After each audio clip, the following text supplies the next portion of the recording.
이제 현대차그룹을 좀 더 밸류를 줄 수 있고 저평가됐다라고 판단할 수 있냐면, 로봇 기업으로 본다면 우리가 현대차그룹을 지금 저렴하다라고 볼 수가 있거든요. 그렇다라는 것은 현대차그룹이 로봇 쪽에 대한 구체적인 청사진은 이미 나왔다라고 보여지는데, 그 양산 속도라든지 실전 투입이 되는 시점 자체가 언제로 다가올지 여부가 매주 화요일 저녁 8시에 진행되는 무료 특강, 아래의 고정 댓글에서 신청해주세요. 삼성전기 AI 서버용 MLCC 장기 공급 계약은 성장 모멘텀이 될까요? 네, 일단 삼성전기 같은 경우도 어떻게 보면 요즘에 삼성전자보다도 강한 모습을 간혹 보여주고 있는데, 이 MLCC와 FCBGA 쪽에 대한 모멘텀들이 굉장히 강하다라고 보시면 됩니다. 일전에도 이런 말씀 드렸던 것 같아요. MLCC 같은 경우는 일본의 무라타라는 기업이 있고, FCBGA 같은 경우는 또 이비덴이라는 기업이 있거든요. 근데 이걸 둘 다 하고 있는 것이 우리나라 삼성전기라고 보시면 좋을 것 같고, 추가적으로 이제 실리콘 커패시터 쪽에 대한 모멘텀들을 받아가고 있는데, 아까 질문 내용에서 우리가 포인트를 얻을 수 있듯이 이제 빅테크들과 실질적인 계약을 하기 시작을 했다라는 거죠. 이런 부분이 왜 삼성전기에 큰 메리트가 될 수가 있냐면, 이게 레퍼런스가 된다라는 거죠. 어떤 A라는 기업에게 처음 납품을 하게 되고 판매를 하기 시작을 한다면, 그게 뭐 이번 건이 아니라고 하더라도 뭐 앞전에도 이제 실리콘 커패시터에 대한 납품 소식이 한번 나왔었거든요. 그러니까 이런 것들이 전부 다 레퍼런스가 된다면 결국에 삼성전기 같은 경우는 실제 매출과 영업이익이 확장될 가능성이 굉장히 높다라는 거죠. 제가 아까 서두에 이런 말씀 드리지 않았습니까? 지금 반도체가 굉장히 예전보다 훨씬 더 좋게 보여지는 것은 수요는 계속해서 늘고 있는데 공급을 빠르게 못 늘린다라는 거죠. 공급을 빠르게 못 늘린다라는 게 뭐냐면, 거기에 들어가는 MLCC라든지 기판 쪽 같은 경우도 병목 현상이 나타난다라는 거거든요. 쇼티지가 나온다라는 거죠. 지금 제가 알기로는 MLCC가 지금 생산하고 있는 MLCC가 아니라 삼성전기가 생산하고 있는 MLCC 같은 경우도 고부가 MLCC가 있고요. 그리고 수익성이 좀 낮은 MLCC가 있는 걸로 알고 있거든요. 근데 삼성전기 같은 경우는 계속해서 이제 수익성이 잘 나올 수 있는 쪽에다가 집중을 할 수밖에 없다라는 거죠.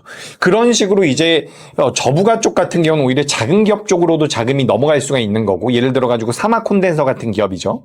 이쪽으로 넘어갈 수 있는 분야이기 때문에 전반적으로 이제 업종 내에서의 쇼티지가 나올 가능성이 높다라는 거고, 삼성전기는 지금 우리가 작년이나 올해 초나 올해 3월달, 4월달에 삼성전자와 SK하이닉스에 대해서 우리가 분석할 때 많이 이야기했었던 게 뭐냐면, 장기 공급 계약 아닙니까? LTA. 여기에 대해서 이제 삼성전기도 이야기가 계속해서 나오고 있거든요. 뭐 ETF도 나올 것이다라는 이야기들이 나오고 있기 때문에 이런 부분들을 전반적으로 고려를 해보면 저는 주가의 추가 상승 가능성은 꽤나 있다라고 생각을 합니다. 다만 우리가 이제 고민을 해봐야 되는 부분은, 만약에 삼성전자와 SK하이닉스가 조정을 받았을 때 삼성전기가 혼자 튀어나갈 수 있을지에 대한 고민이 좀 필요하다라고 생각이 돼요. 그러니까 삼성전기와 SK하이닉스가 어느 정도의 조정을 받아준다면, 일정 수준의 조정이 나온다면 저는 갈 가능성이 높다라고 보는데, 조정폭이 깊어진다면 삼성전기 같은 경우도 우리가 추격할 이유는 없지 않을까라는 생각이 듭니다. 좀 눌림이 나왔을 때를 기다렸다가 뭐 300만 원 정도를 타겟팅하고 있는 부분들이 굉장히 많은 것 같아요.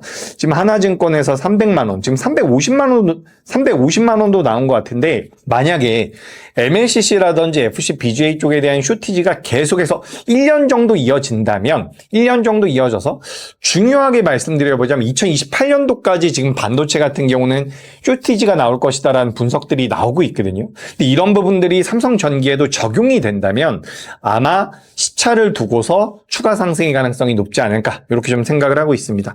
저는 삼성전기 같은 경우는 반도체라는 사이클, AI라는 큰 트렌드 안에서 가장 큰 병목 현상을 거치고 있는 MLCC와 FCBGA 쪽에 대한 모멘텀들을 전부 다 받을 수 있는 기업, 수직 계열화가 되어 있는 기업이기 때문에 전 긍정적인 의견 드리도록 하겠습니다. 삼성전기와 LG이노텍 중 지금 한 종목만 산다면 무엇을 선택하시겠습니까? 네, 저는 삼성전기가 좀 더 유리하다라고 생각을 합니다. 근데 두 기업을 제가 지금 딱 노트북이 있으면 보고 말씀을 드릴 텐데, 두 기업이 지금 PER이 삼성전기가 더 비싸요. 비싸기 때문에 LG 이노텍 같은 경우도 따라 올라올 것이다. 이런 분석들이 있긴 하거든요. 근데 둘 중에 우리가 비교를 해보면 사실 MLCC라는 거에 대한 해자를 우리가 무시할 수가 없습니다. 그렇기 때문에 삼성전기가 굉장히 큰 메리트를 조금 더 큰 메리트를 가지고 있지 않나라는 말씀을 드리고 싶습니다. 그래서 일단 전 둘 중에 하나를 선택해야 된다라면 삼성전기를 말씀을 드리고 싶은데 그렇다라고 해서 LG 이노텍이 안 좋느냐라고 한다면 그게 아니에요. 지금 LG 이노텍은 최근에 제가 접한 리포트 기준으로 봤을 때 전체 매출에서 이 FCBGA 그러니까 기판 쪽에 대한 매출이 전체 매출에서 8% 정도인 걸로 알고 있거든요. 근데 우리가 이거를 뒤집어서 생각을 해보면 8%밖에 안 됐었던 매출이 10%, 15% 올라갈 가능성이 굉장히 높다라는 거죠. 그렇게 보면 어떻게 보면 성장성은 LG 이노텍도 있다라고 보실 필요가 있다라는 거죠. 그래서 우리가 대장주의 성격을 따져본다면 저는 삼성전기의 관점, 그리고 LG 이노텍 같은 경우도 어떻게 보면 성장성이 많이 열려 있다라는 거고, 또 이제 광학사업부 같은 경우는 LG 이노텍 같은 경우는 이제 애플 쪽에 대한 모멘텀들을 많이 받아가고 있는 기업이잖아요. 애플 쪽에서 판매를 어느 정도 하는지 부분도 우리가 따져봐야겠죠. 지만 전반적으로 이제 LG 전자도 마찬가지고 이노텍도 마찬가지고 전장 쪽으로 발생이 되고 있는 매출 같은 경우도 올해 1분기 때 굉장히 잘 나왔거든요. 그러니까 지금 FCBGA 쪽에 대한 모멘텀들은 전체 FCBGA 쪽에 대한 캐파는 전체 매출에서 그렇게 크지 않지만 거기가 성장을 할 수가 있고 기본적으로 잘해오고 있는 광학 모듈, 요 카메라 모듈 쪽에 대한 모멘텀들을 계속해서 받아간다면 저는 LG 이노텍도 매력적이라고 생각을 합니다. 굳이 따져보자면 삼성전기가 좀 더 안정성을 가져갈 가능성이 높지만 우리가 성장성을 본다면 LG 이노텍도 그에 못지않다. 이렇게 의견 드리도록 하겠습니다. 현대차 50만 원 이하 조정은 비중 확대 기회로 볼 수 있을까요? 네, 현대차는 이제 로봇이라는 그 신사업 동력이 많이 붙으면서 변동성이 많이 올라왔었는데 주가가 많이 올라왔었는데 최근에 많이 조정을 받고 있죠. 어떻게 보면 삼성전자와 SK하이닉스 쪽으로 자금이 더 몰려간 게 아닌가라는 생각이 들 정도로 약간의 수급 논리로 볼 필요도 있지 않을까라는 생각이 듭니다. 근데 일단 기본적으로는 현대차 그룹이 지금 시장에서 밸류를 더 받을 수 있다라는 명분은 로봇 쪽에 대한 부분이거든요. 실제로 지금 이제 완성차 기준으로 봤을 때 글로벌 피어 기업들과 비교를 해봤을 때 현대차 그룹은 지금 저평가되어 있다라고 볼 수가 없습니다.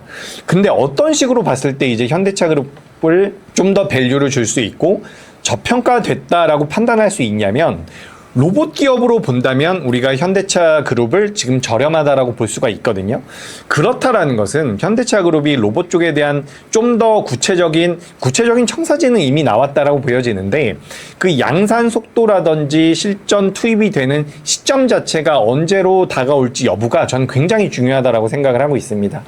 지금 뭐 계속해서 뭐 현대 글로비스라든지 현대 모비스를 통해 가지고 그룹사에서 전반적으로 지원을 하고 있기 때문에 로봇 쪽에 대한 모멘텀들은 저는 분명히 이어질 가능성이 높다라고 생각을 하고 현대차 같은 경우도 지금 이제 뭐 주가가 이렇게 많이 내려와 있는 상황에서 매수를 한다면 저는 결국에는 수익 매도를 하실 수 있다라고 생각을 하는데 단기적으로는 반도체 쪽에 대해서 수급을 뺏길 가능성이 높지 않을까라고 생각을 하고 있습니다.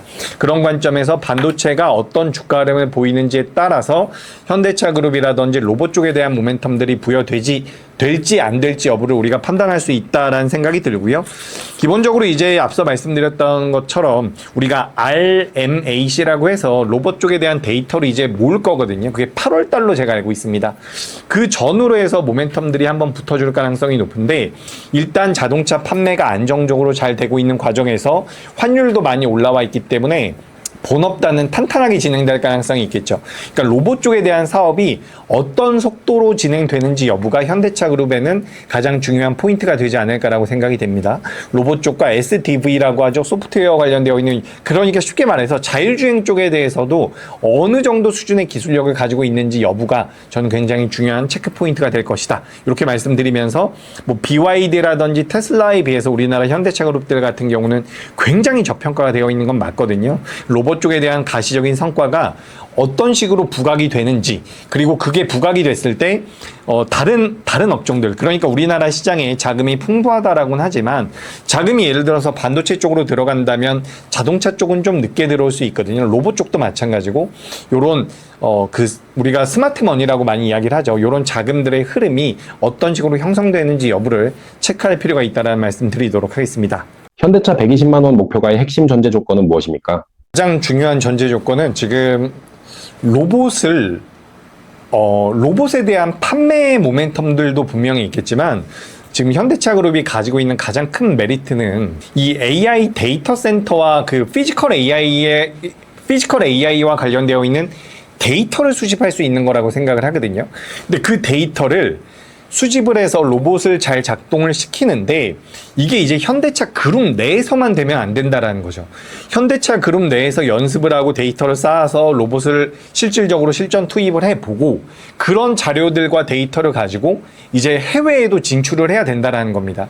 그러니까 지금 우리가 테슬라와 우리나라 현대차 그룹이 가장 동일한 사업 구조를 가지고 있다라는 것은 이렇게 레퍼런스를 만들 수 있는 공장을 가지고 있다라는 거거든요. 그래서 우리가 현대 글로비스 이야기를 하면 항상 이거 물류 기업이지 않습니까? 근데 그 물류 센터 내에서 로봇에 대한 데이터를 피지컬 AI, 우리가 이게 예를 들어 가지고 뭐 생성형 AI 같은 경우는 많은 사람들이 입력을 하고 공부를 하면 얘가 똑똑해져 가지고 공부를 하고 학습을 할 수가 있는데 피지컬 AI라는 것은 사람이 어떻게 움직이는 건지에 대한 그런 데이터가 필요하기 때문에 연구소에서만 진행이 되는 게 아닙니다. 그래서 이런 실질 공장에서 적용이 되고 있는 데이터들을 어떤 식으로 가공을 해서 이 부분들을 실전에 투입을 하는지 여부가 저는 굉장히 중요할 것 같고 거기서 분명한 메리트를 가져가고 뭐 2030년도까지 1만 대 정도를 판매하겠다라는 이야기를 하고 있더라고요. 그래서 이제 우리가 중국 기업들과 경쟁을 하기 위해서는 이 하드웨어적인 측면에선 가격이 많이 내려와야 돼요. 근데 가격이 내려오기 전에 가격이 내려오는 과정에서의 경쟁력도 좀 봐야 되고 그런 관점이 굉장히 중요한데 일단 가장 중요한 포인트는 로봇 쪽에 대한 성장 밸류가 어느 정도 붙어주느냐 여부일 것 같습니다. 근데 우리가 로봇 쪽 같은 경우도 사실 좀 깊게 들어가 보면 하드웨어를 만드는 기업이 있지만 그 뇌를 구성하고 있는 칩을 만들 수 있는 기업들이 시장에선 더 많은 밸류를 받고 있거든요. 예를 들어 가지고 하드웨어만 받는 기업들 같은 경우는 PER이 10배 정도라고 한다면 이 칩까지 만드는 기업들 같은 경우는 30배, 50배를 받을 수 있다라는 거죠. 그래서 저는 현대차 그룹에서 뭐 현대 오토에버라든지 관련되어 있는 계속해서 R&D를 하고 있는 걸로 알고 있는데 현대차 그룹이 이제 실질적인 그 칩을 만들 수 있는지 여부도 굉장히 중요한 관건이 될 수 있습니다. 그래서 우리가 지금 이거 냉정하게 말씀드리면 자동차만 가지고 지금 삼성전자가 현대차가 100만 원 넘어갈 수 있을까라고 한다면 저는 못 간다라는 말씀을 드리고 싶어요. 결국엔 로봇 쪽에 대한 AI 플랫폼 쪽에 대한 피지컬 AI 쪽에 대한 전반적인 그 플랫폼 사업을 영위하는 그것을 전부 다 아우르는 포지션에서 어떤 식의 매출이 만들어지는지 여부 이게 가장 중요할 것 같습니다.